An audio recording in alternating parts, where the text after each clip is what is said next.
hunt, hunt, hunt, hunt, hunt, hunt, hunt, hunt, hunt, hunt, hunt, hunt, hunt, hunt, hunt, hunt,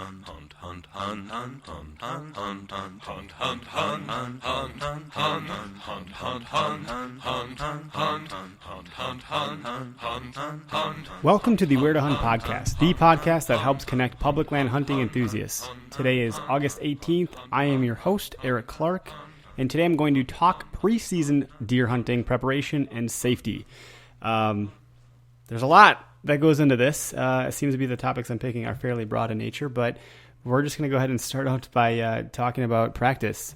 A lot of the people that I've been talking to that I hang out with that hunt, all my friends, myself, you should start shooting your bow.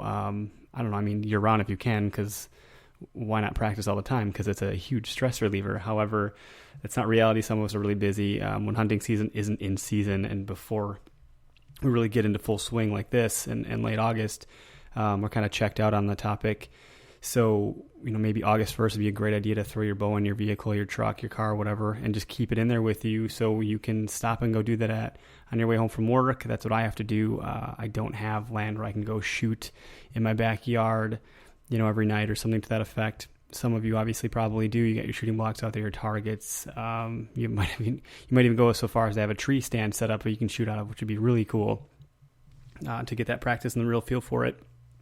But practice, and then consider the things like where are you going to be hunting when you're out there? Are you going to be hunting a field edge? If you are, you're going to want to be good at, or at least proficient at 50 yards, or maybe a little bit more, depending on the kind of bow you shoot and where your confidence level lies. If you're in the woods, like I will be, for instance, I don't think I really need to be shooting more than 25 yards. And then further, if you've done any preparation, you might want to get out there. Maybe you should have been out there already, end of July, clearing your shooting lanes and things of that nature so you're not stinking up your area with your scent. But the thing with public land, too, is that there's so many people doing so many things, so it's hard to practice such good habits because who knows what else is going on out there. You may be thinking, I'm not going to go out there and get my scent over everything, but who's to say that there aren't, 50 other people out there in the same area who don't know better that are going to do that kind of stuff. Hopefully, by and large, people will practice good habits and not do that kind of stuff, but, we have the whole population that we're talking about here. So check your inventory, check your camis. I call them camis. Check your camouflage gear, your hunting stuff, your jackets, your pants, your warming layers if you have them, your wicking layers, things of that nature. When's the last time you opened up? I keep everything in a rubber tote. When's the last time you opened that thing up? Are you letting your stuff air out now? Some of my friends keep their gear in a trash bag full of leaves year round. They don't have to worry about that. Some of us wash it with that scent-proof stuff. There's all sorts of things to consider there. You don't want to open that up the day of and just assume it's all good to go. Sometimes I'm in a hurry after a hunt. I got to be somewhere because I decided to get in the woods that day, and suddenly I was throwing my crap off and it's all sweated up and nasty. So it's probably a good idea to check that stuff. Obviously, if you're doing hunting preparation, you're doing it on the backside, on the front side, meaning you're taking good care of your gear, after your hunt as well as prior to your hunt. But dust some of the stuff off, dig in there. Do you have enough broadheads? Are your arrows good? Did you Robin Hood any arrows during practice? How do your bowstrings look? Is this stuff you want to check? Should you wax them up? What about your release? Can you find it? Do you know where it is? Is it good? Do you need a new one? Again, just kind of tips to go over the things that are important to getting prepared for the hunt. A huge thing that I don't know, some of us younger fellas and gals, we tend to feel pretty invincible. At least that's how I felt when I was a lot younger, invincible. I don't need a freaking tree stand harness. Are you kidding me? What do I need that for? I'm going to climb the tree. I'm fine. I'm in perfect physical condition. Well, no, you should probably get a harness. And if you don't have one, you should definitely get one. If you do, how old is it? If it's outside of 5 years, it might be time to consider something different, really. And they're kind of pricey. They're not cheap, and really they shouldn't be. This should be something that you should spend a good chunk of money on. You get what you pay for, and in regard to your safety, it's something that you definitely shouldn't go cheap on. Really, especially considering the kind of injuries that are related to tree stand falls. You fall out of a tree, you're talking serious trauma and or injury. Things like spinal injuries are horrible and common because of it's such a weird, awkward fall. It's like you maybe land on your feet. I mean, what that can do for you is, oh my God, I mean, I don't want to think about it. I knew one person who fell out of a tree stand personally. I would have to just say, if everyone thought about your circle of friends, I'm certain you could find a correlation to at least one person that you know who may have fell out of their tree stand. And it seems that, believe it or not, Wisconsinites, it's typical not have any alcohol involved in this. It's just one of those things where you got to be prepared for it. You got to have all that stuff set up. So can't stress that enough. It's just a big deal. So I think I'm beating a dead horse here. Really can kind of move on. But to really kind of progress into the next thing that I have here in my notes is, set up do a dry run with your tree stand. If you have a new tree stand, you just went to the store and got a new climber, a new hang on, a new ladder, whatever, set it up once a couple times, or at least set it up once a couple. It's a weird statement. Set it up at least once or a couple of times is what I was trying to say, to be sure that you're familiar with the equipment, that you're not doing it at 0 dark 100 the first time you're going out in the woods, that you have no idea how to deal with this equipment. So give it a shot first. If you get climbing sticks, just familiarize yourself with your gear. That's all. And then, here's another thing in relation to that. If you're not in good shape, hanging a tree stand, hanging one anyways, I know a climber, I've never used a climber, so I can't speak to that, but hanging a tree stand, sometimes it can be a little tricky. Sometimes you get your flashlight in your mouth if you forgot to put your headlamp on, or whatever it might be. You're kind of one hand on the tree, one hand around, trying to get your strap tied on or something. We've all been there. You drop something, you got to climb back down. Nothing ever seems to go well. Plus, if it's really cold out, your dexterity is completely, gone out the window. So it's important to just be in good health. Prepare for deer hunting season by, go to the gym for a couple months prior, do some hikes, do some biking, do some running, do something that gets your body in some sort of physical condition to handle this kind of stuff. Because in reality, drinking beer and sitting on the couch freaking 9 months out of the year, whatever it might be, isn't going to be conducive to dragging a deer out of the woods when you get one.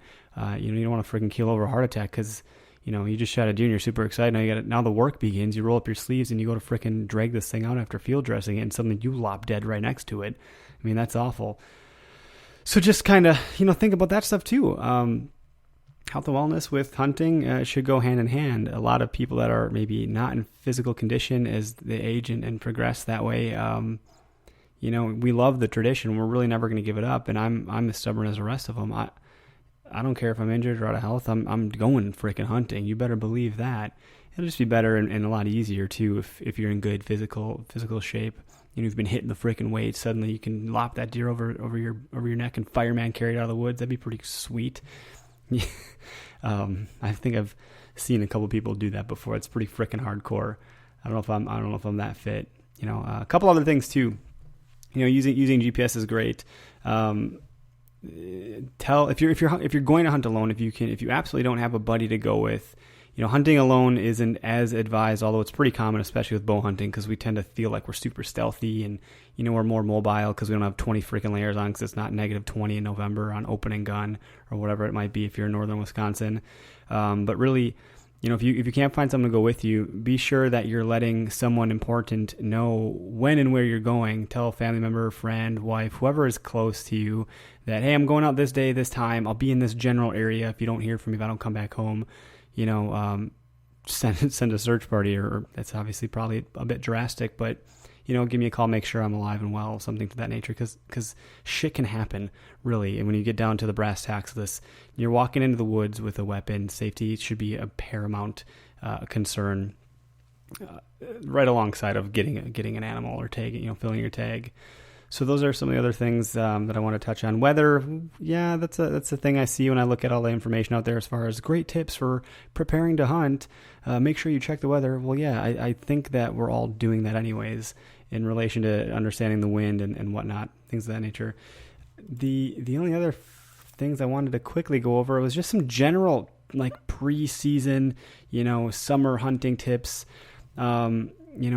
Early September 12th is when it kicks off, and come September 12th, I don't foresee the temperatures dropping drastically, considering how hot it's been as of lately. Today's August 18th.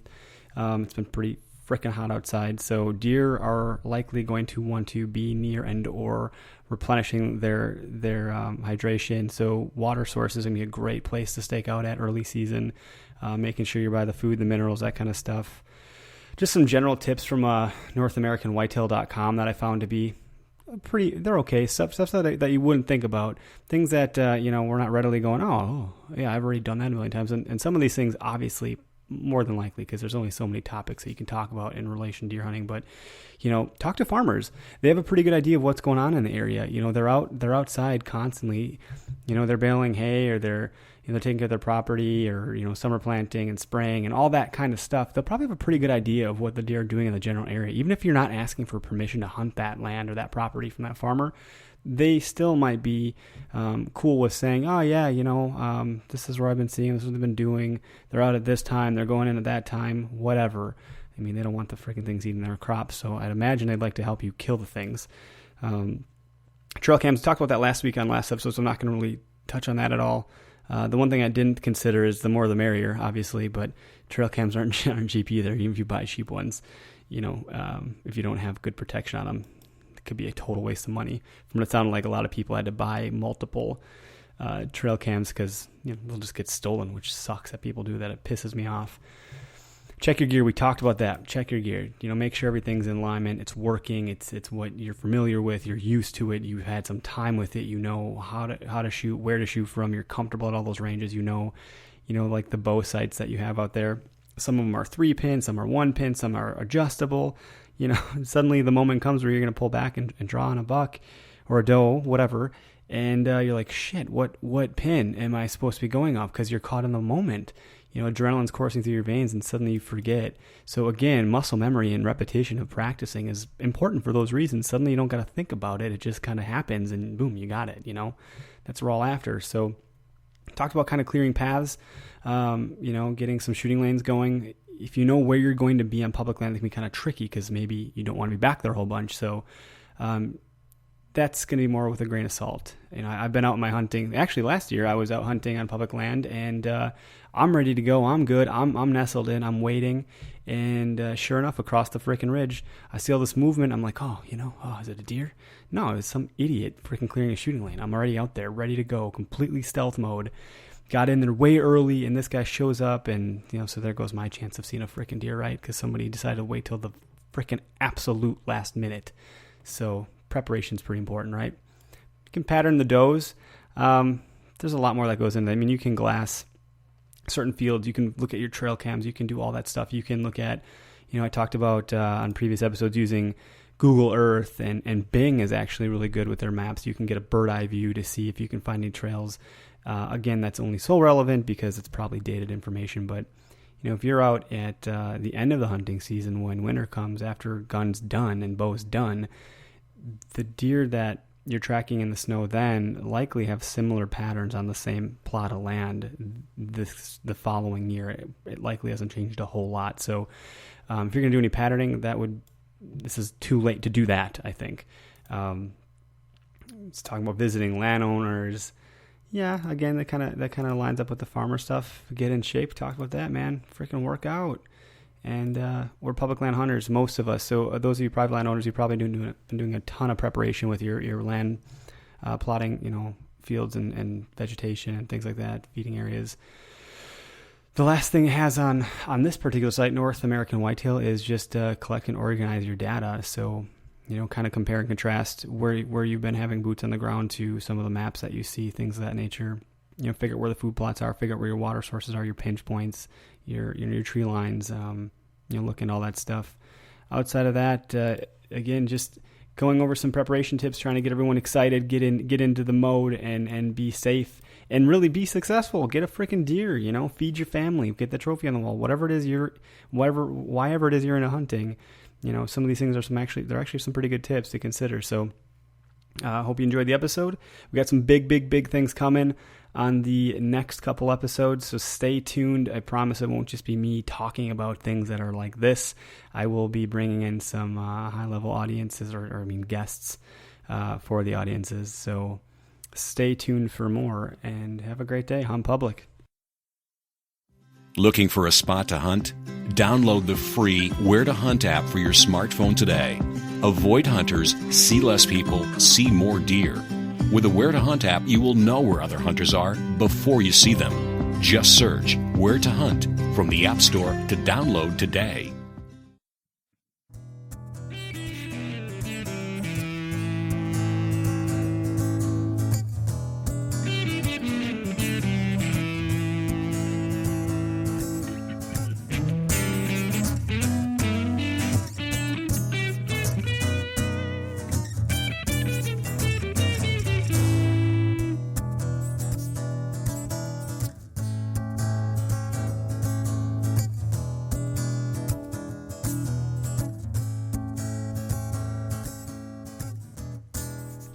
If you've made it this far, I got one last thing for everybody that's listening. First of all, I just want to say thank you so much for the support and the participation with Where to Hunt. This has been a lot of work for me throughout the years to bring all this stuff together, so appreciate everything. If I could have some feedback, that'd be fantastic. If you made it to the end of the episode, you're invested, you're listening, you're appreciative of what I'm putting out there. I hope it's got some value for you. That's really what I'm trying to accomplish, is give valuable information, things that I would listen to myself. So if you've made it this far, again, give me some feedback. Go to iTunes, give me a rating, let me know how you